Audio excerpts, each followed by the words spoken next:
जब भी कहा जा रहा है इलेक्शन का माहौल शुरू हो गया है, उसके बाद ही जो नई कॉन्स्टिट्यूंसी बनी है कहरा झिक्यास, इसमें एनसी का जो कैंडिडेट है उनसे भी बात करेंगे। पहले हम प्यारेलाल शर्मा जी से पहले बात करेंगे कि जब ये आए, ये क्या सोच के आए और क्या इनकी सोच है नौजवानों के लिए, और जो हमारे कैंडिडेट हैं उनका क्या मंशूर है। पहले हम प्यारेलाल जी, स्वागत है JK state news. Thank you sir, क्या आपकी पार्टी का क्या मंशूर है? जैसे भी आर्टिकल 370 हटने के बाद कहा जा रहा है कि काफ़ी मुश्किलात से दो चार होना पड़ता है, कभी ज़मीन का मसला, कभी कोई और मसला। इसके साथ साथ ही आपका जो कैंडिडेट है, इनका क्या मंशूर रहेगा नए जो यूथ है इनके लिए? देखिए, एक कैंडिडेट का मंशूर नहीं होता है, ये पार्टी का मंशूर होता है। तो हम पार्टी का मंशूर बताएंगे। जो पार्टी का मंशूर है वो मैं बताऊंगा, वही कैंडिडेट का मंशूर होता है। बात ऐसे है कि जब दफा 370 टूटा तो सबसे पहले हमें समझो कि हमें बेदखल किया गया। उसके बाद 1.5 साल के बाद आप ये मंशूर, हमने अभी तक किसी भी इलेक्शन में हिस्सा नहीं लिया। पंच हो सरपंच हो, कोई भी हिस्सा हमने नहीं लिया। और आज भी इन्होंने एक एक्सपेरिमेंट किया कि ये हिस्सा नहीं लेंगे तो हम पूरे जम्मू कश्मीर में काबिज हो जाएंगे, और जो हमने गलती की है उसको हम बाहर वाले मुल्क को दिखाएंगे कि हमने सही किया था, लोग हमारे साथ हैं। तो तब हमारे पार्टी हाईकमान ने फैसला ले लिया कि हमने इस इलेक्शन में हिस्सा लेना है, जो कि अभी इलेक्शन से पहले ही ये घुटने टेक चुके हैं जम्मू कश्मीर से। और मैं वादा करता हूँ, जो हमारा मंशूर है, यूथ को नौकरी देना, पानी का सिस्टम ठीक करना, बिजली का सिस्टम ठीक करना, और सबसे पहले जो रोशनी एक्ट के तहत हमारी ज़मीनें छीनी जा रही हैं, उस कानून को बहाल करवाना, उसको स्टैंड करवाना, और स्टेट को अपना दर्जा वापस दिलवाना, यही हमारा मंशूर। सर, क्या ये जो आपने स्टेट लैंड की रोशनी एक्ट की बात की, इसके हवाले से बताइए कि जब आपकी सरकार आ जाएगी तो क्या ये रोशनी एक्ट वापस आ जाएगा? 100% हमारा मंशूर है। हम स्टेट के पीछे हैं। तो ये तो कानून है, रोशनी एक्ट के तहत जो हमारे गरीबों को ज़मीन दी गई है आज वापस ली जा रही है, और उनको बैठने की जगह नहीं है। हम तो पूरी यहाँ जितनी ज़मीन है वो स्टेट लैंड थी, जिसका कानून आया था कि रोशनी एक्ट के तहत इन्हीं जो 100 साल से काबिज हैं बेचारे यहाँ के गरीब, उनको दी गई थी। लेकिन बदकिस्मती ये है, वो ये इन्होंने कभी एक कानून लाया, कभी दूसरा कानून लाया, कभी एक एक्सपेरिमेंट होता है, कभी दूसरा एक्सपेरिमेंट होता है। हमारे स्टेट सिर्फ एक्सपेरिमेंट के लिए रही है, डेवलपमेंट के लिए नहीं रही है। सर, जब ये डीडीसी इलेक्शन शुरू हुआ, इसमें बड़े बड़े कैंडिडेट जो असेंबली यानी कि एमएलए नशिस्तों से लड़ चुके हैं, वो कूद गए हैं कि डीडीसी का मतलब ज़रा समझाइए, जो पब्लिक को बताइए कि डीडीसी जो है इसके बाद क्या होगा। जब डीडीसी चेयरमैन चुना जाएगा तो वो क्या करेंगे? देखिए, जो डीडीसी चेयरमैन होगा, ये लोगों को मैं समझाना चाहता हूँ कि एक कैबिनेट रैंक का, एमओएस रैंक का एक चेयरमैन बनेगा, जिसमें म्यूनसिपलिटी का भी एक वोट होता है।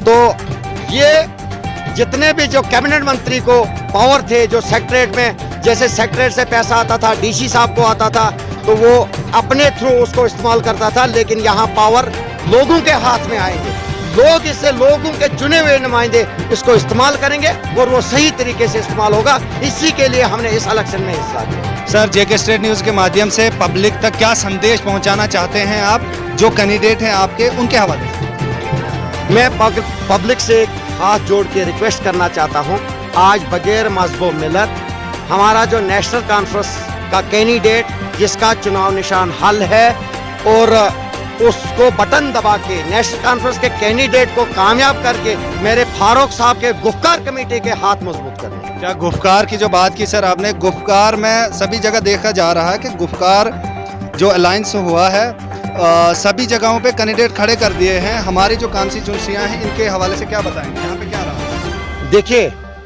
पूरी स्टेट में आप लोगों ने देखा कि कांग्रेस, इवन कि इन इंदरवाल कॉन्स्टिट्यूंसी के अलावा हमारे सारे जो पार्टियां हैं उनके साथ अलायंस हुआ है। लेकिन बदकिस्मती है, 2 पार्टियों ने यहाँ अलायंस करने नहीं दिया। वो ए टीम बी टीम, ए टीम बीजेपी है, बी टीम कांग्रेस है, जो यहाँ के लोगों को बर्बाद करना चाहते हैं, जो अपने पैरों के नीचे इनको रखना चाहते हैं। अगर यहाँ से ये 2 पार्टियां बाहर निकलेंगी, यहाँ का बच्चा तरक्की करेगा, यहाँ के बच्चे को नौकरी मिलेगी, इनको अपना हक वापस मिलेगा। लेकिन ये दोनों ताकतें ये नहीं चाहती हैं, ये चाहती हैं लूट खसोट खत्म हो जाएगी। सारा जो हमारा लूटा, इनको और डर है, इनको एक डर है कि कहीं पुराने खाते न खुले। नहीं, मैं इनके पेंच सरपंचों को रिक्वेस्ट करना चाहता हूँ मत। हाँ, और मैं एक मैसेज देना चाहता हूँ यहाँ से, यहाँ का पेंच सरपंच खट पेंच खा हो, एनसी का हो, कांग्रेस का हो, बीजेपी का हो, अगर मेरे किसी वोटर को सपोर्टर को दबाने की कोशिश की, किसी भी पार्टी का हो नुमाइंदा हो या किसी भी पार्टी का अहदेदार हो, कि ये कहकर कहा जाएगा कि आपकी इनवाइस नहीं डाली जाएगी, आपको मकान केस नहीं दिया जाएगा, आपको ये नहीं किया जाएगा अगर आप कांग्रेस या बीजेपी को वोट नहीं दोगे, मैं इस चैनल आपके चैनल के माध्यम से उनको वाजा करना चाहता हूं, जेल के दरवाजे खुले हैं। अगर एक भी शिकायत किसी कोने से मुझे आई कि किसी पेंच सरपंच ने किसी को दबाव डाला कि इस पार्टी को वोट दो, उसके लिए जेल के दरवाजे खुले होंगे, उसकी एफआईआर खुद में लॉन्च करो। सर, ये जैसे कि आप वाइस प्रेसिडेंट है नेशनल कॉन्फ्रेंस के जम्मू प्रोविंस के, आप पूरे जम्मू प्रोविंस में काम कर रहे हैं कि खाली अपने इंद्रवाल को देख? बिल्कुल, जम्मू प्रोविंस में पूरे कितना काम आपने देखा कि जम्मू प्रोविंस में कितना काम देखा आपने? देखिए, किस चीज के बारे में? डेवलपमेंट के बारे में। डेवलपमेंट के बारे में लोगों का रवैया क्या रहा आपके साथ? लोगों का ये रवैया है जो आपको रिजल्ट के दिन पता चलेगा कि रवैया क्या है। लोग बदल चुके हैं, लोग समझ चुके हैं हमने क्या करना है। अब क्या लगता है कैसे बदलाव आएगा? बस यही बदलाव है जो हमने आज लाया। बदलाव ऐसे ही आएगा जो हम कर रहे हैं इस वक्त, जो गुफ्तार कमेटी बनी है, पूरा बदलाव आएगा और आकर रहेगा और लेकर रहेंगे और हक लेकर रहेंगे। यह हमारा वादा। शुक्रिया। ये थे प्यारेलाल शर्मा जी। अब इनके सरपंच ये जो कैंडिडेट डीडीसी नॉमिनेशन फॉर्म जिन्होंने आज भरा, उनसे थोड़ी सी बात करेंगे। रमजान साहब हैं। रमजान साहब, स्वागत है जेके स्टेट न्यूज़ में। आप बताइए कि आपका क्या मिशन रहेगा और आपकी सोच क्या रहेगी, नौजवानों के लिए क्या करेंगे आप? नौजवानों के लिए बेरोजगारी को खत्म करने के लिए हम तैयार हो कि इनकी बेरोजगारी खत्म होनी चाहिए।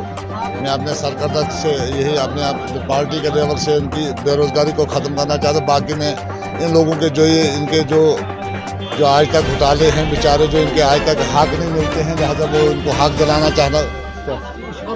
जी जी, हाँ, उनको हक दिलाना चाहता हूँ, जो कि इनके नरेगा वाले बाकी की जो चीज़ें हैं। सर, इसके अलावा क्या काम करेंगे? जैसे कि अगर आप जीत के जाएंगे तो आप क्या काम करेंगे? मैं सबसे पहले इनकी बेरोजगारी के बारे में सोचूंगा, जो अपने हाईकमान तक पहुंचाऊं कि इनकी बेरोजगारी को ख़त्म कर दो।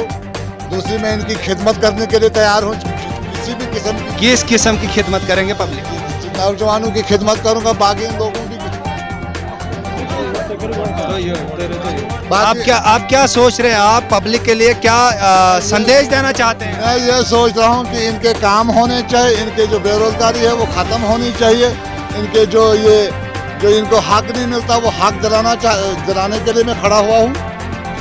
अब क्या आपने क्या सोचा है? जैसे पावर प्रोजेक्ट है, उनमें कैसे बच्चों को एडजस्ट करना है, या ये जो युवा है, नौजवान जनरेशन जितनी है, उनके लिए क्या संदेश है स्पेशल आपका? उनके लिए है जनाब यही है कि अगर प्रोजेक्ट खोलें, इनको वहाँ पर बेरोजगारी के लिए वहाँ भेजेंगे, उनकी बेरोजगारी वहाँ ख़त्म हो जाए।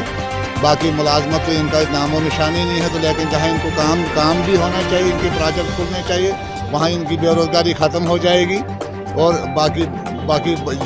बाकी काम है वो भी इनको मिलने चाहिए। जैसे देखा गया कि आज तक देखा गया यही कि जो भी सरकारें आई, किसी जगह बिजली की प्रॉब्लम है, किसी जगह रोड की प्रॉब्लम है, वो आज तक हल नहीं हुई। अरसा 70 साल से। आप क्या कह रहे हैं इस बारे में, कैसे हल? जनाब, ये पुरानी हुकूमत की वजह से, जहाँ इनकी देखो, जहाँ हमारे यहाँ ये नज़दीक रोडों पर ये सिटी में है, यहाँ काम नहीं है। बाकी जगहों पर देखो, बाकी जगहों पर इन्होंने किया है, यहाँ के हमारे सरकारों की वजह से नहीं हो रहा था। इसकी वजह से हम यहाँ खड़े हुए हैं कि हम लोगों की बिजली पानी वगैरह सब जलाएंगे। इनकी भी बात हुई और साथ में जो नॉमिनेशन फार्म जिन्होंने भरा, मोहम्मद रमज़ान साहब ने, उनका भी यही मंशूर है कि वो कैसे ज़मीनी सतह पे काम करें। कैमरामैन बिलाल के साथ channel and please hit the bell icon so you never